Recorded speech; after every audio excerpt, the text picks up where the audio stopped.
¿Alguna vez te ha tocado diseñar un jardín para personas con discapacidad visual o no videntes? Tiene sus desafíos y hoy te voy a compartir cómo trabajarlos, cómo pensarlos, cómo escuchar un jardín para esta situación tan particular. Un poco parte de mi experiencia de cuando era adolescente y cerraba mis ojos tratando de reconocer el patio de casa sin ese sentido habilitado. Así que hoy, ya con muchísimos años más, con muchísimos estudios extras, puedo compartirte cómo diseñar un jardín para ojos cerrados, para personas con discapacidad visual e incluso ceguera. Bienvenidos a un nuevo episodio del podcast de Neuropaisajismo, Jardinería y Horticultura Terapéutica, el espacio de neucorpia.com a través del cual compartimos información, contenidos y experiencias del neuropaisajismo, de la jardinería y de la horticultura terapéutica.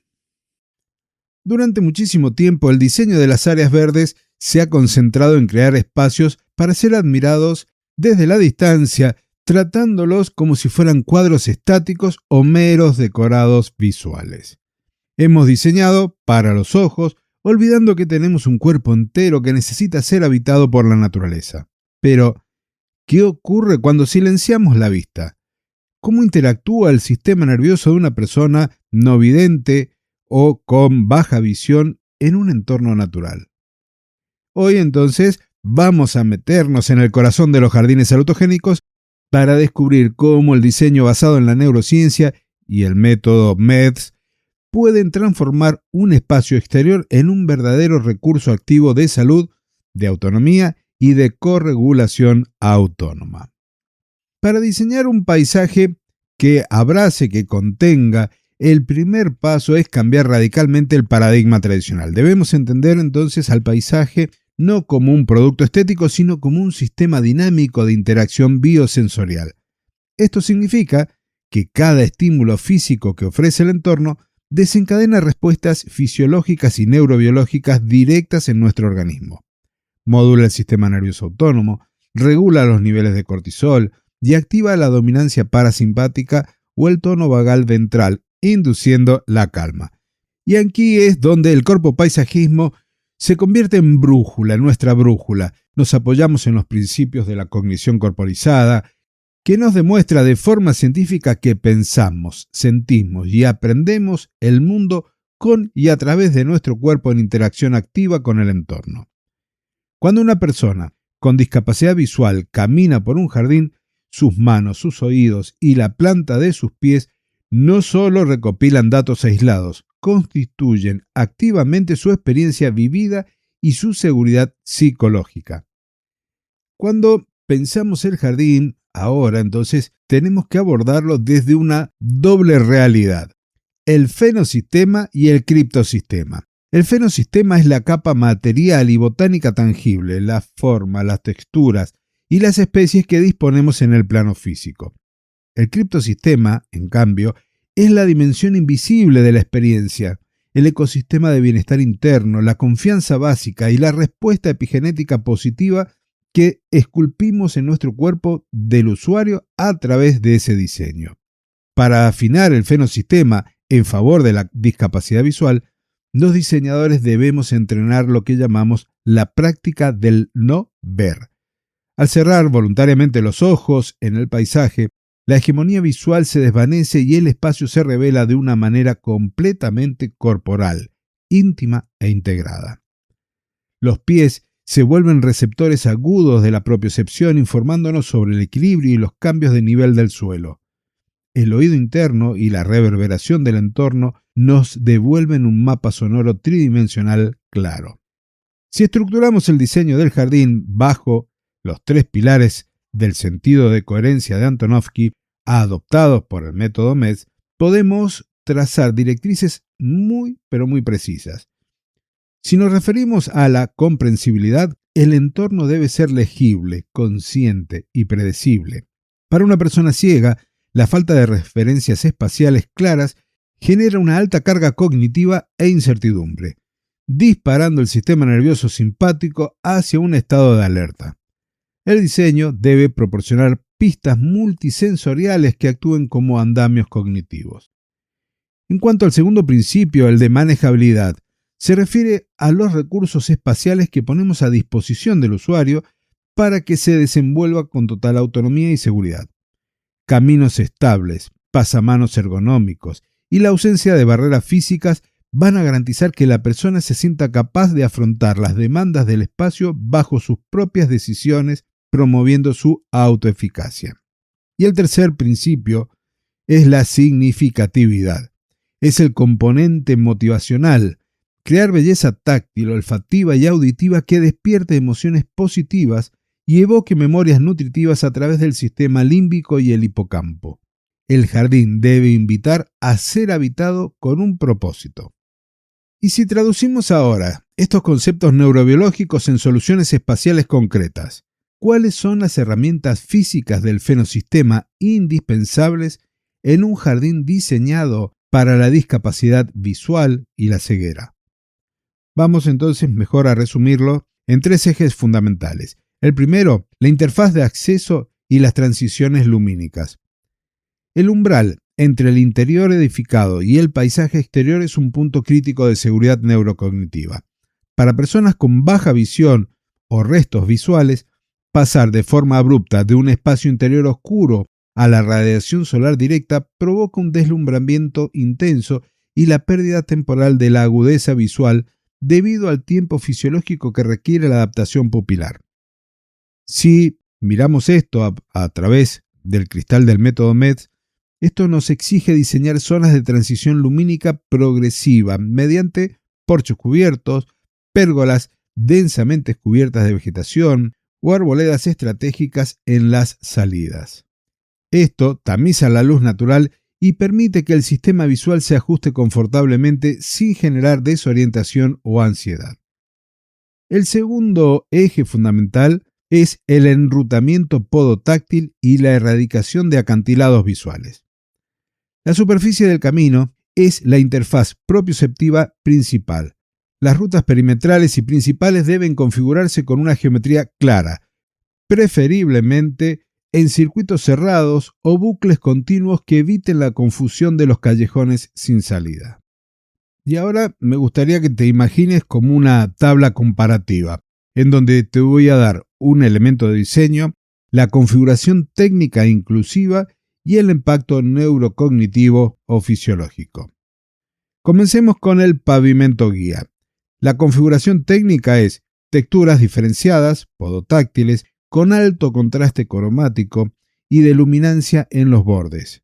Por supuesto, materiales firmes y antideslizantes, de color mate y además sin brillos. En cuanto al impacto neurocognitivo y fisiológico, podemos decir que este pavimento guía facilita el enrutamiento, reduce la carga mental y evita caídas accidentales. El segundo elemento de diseño a considerar son los pasamanos continuos. Estructuras continuas de materiales de baja transferencia térmica, por ejemplo madera tratada, con inserciones en braille en la parte posterior. Esto va a ofrecer seguridad constante y permite el descanso en el lugar y genera estímulos positivos de sorpresa cognitiva. En cuanto al mapeo de obstáculos, emplear prismas visuales libres de vegetación o salientes hasta una altura mínima de 2,20 metros. Esto va a prevenir golpes y accidentes con ramas bajas que el bastón de rastreo no puede detectar a nivel del suelo. Retomando lo de acantilados visuales, debemos ser sumamente cuidadosos con los contrastes extremos que usemos en el pavimento. Una transición abrupta entre una superficie muy clara y una franja de sombra excesivamente oscura o un material negro pueden ser interpretados erróneamente por el cerebro de una persona con baja visión como un agujero o un abismo en el suelo. Esto genera una respuesta de sobresalto, frenado brusco e hipervigilancia autónoma, rompiendo de inmediato el criptosistema de calma. Cuando diseñamos para la ceguera, el paisaje vegetal debe convertirse en un territorio puramente táctil y aromático. La paleta vegetal no puede seleccionarse al azar. Debemos ubicar plantas con una rica e interesante morfología foliar al alcance directo de las manos, dispuestas en jardineras elevadas o alturas ergonómicas universales, o directamente adosadas a los caminos perimetrales. Especies como la archinombrada Stachys bizantina, la oreja de liebre, oreja de burro, ofrecen hojas aterciopeladas de una suavidad extrema que invita de forma natural a la exploración táctil. Al tocar texturas seguras y orgánicas, el cuerpo experimenta un efecto de anclaje sensorial o grounding, reduciendo la rumia mental y aquietando la actividad de la red neuronal por defecto. Es crucial, por supuesto, erradicar por completo cualquier planta punzante con espinas o que exude resinas pegajosas o tóxicas en las zonas de paso habitual. El olfato y el oído completan esta maravillosa arquitectura invisible. Vías olfativas poseen una conexión neuroanatómica directa y privilegiada con el sistema límbico, saltándose el filtro del tálamo. Especies aromáticas familiares como la lavanda, el romero y el jazmín no solo perfuman el ambiente, actúan como verdaderos marcadores geográficos dentro del jardín. El usuario puede orientarse y saber exactamente en qué sección del recorrido se encuentra simplemente identificando el aroma predominante. Además, la estimulación olfativa variada funciona como una señal epigenética potente que apoya la neuroplasticidad cerebral en el hipocampo y activa las reminiscencias de recuerdos biográficos altamente nutritivos. En el plano acústico, potenciamos la geofonía y la biofonía. Introducir elementos de agua donde el líquido caiga sutilmente sobre las rocas robustas generan un murmullo constante y placentero.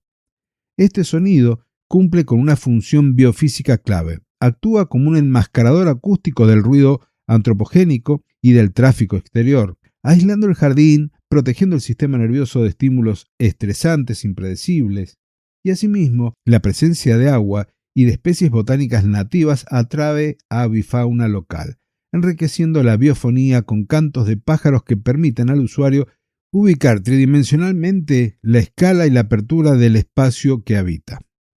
Todo esto que hemos estado dialogando en este momento, sí o sí debe complementarse con paneles informativos accesibles, es decir, con relieve, con braille, con códigos QR que desplieguen audioguías en el teléfono móvil del visitante, como los de NaviLens, ubicados sobre soportes con esquinas redondeadas y materiales que no acumulen calor extremo bajo el sol. Como conclusión, como para hacer este cierre de episodio y dejarte ahí con alguna inquietud, podemos decir que diseñar un jardín salutogénico bajo los ojos de las neurociencias aplicadas nos permite esa hermosa responsabilidad de cuidar al ser humano a través de la tierra, a través del jardín. Y cuando logramos que un entorno natural, un jardín, prescinda de lo visual y se vuelva plenamente legible para las manos, los oídos y los pies, el resultado va mucho más allá de una rampa o un camino accesible. El paisaje entero se transforma en un espacio equitativo, en un verdadero hogar para el alma donde la sanación humana y la belleza biológica avanzan tomadas de la mano.